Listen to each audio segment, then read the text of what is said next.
6ครับไซส์4องค์ผ้าที่มาจอดเก็บชั้น1ไซส์5องค์ผ้าที่ระเบียง4ไซส์6องค์ผ้าที่ระเบียง2ไซส์5องค์ผ้าที่ระเบียง6ไซส์5องค์ผ้าที่ระเบียง6ไซส์6องค์ผ้าที่ระเบียง2ตอนนี้นั่งธรรมทายาทกำลังออกจากห้องแก้วสารพัดนึกนะคะ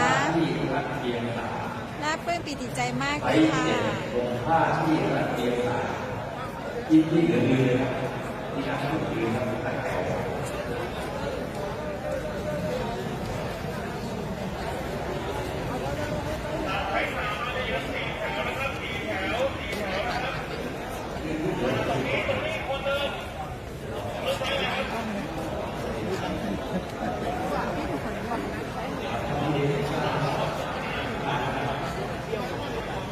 ใช้หนึ่ง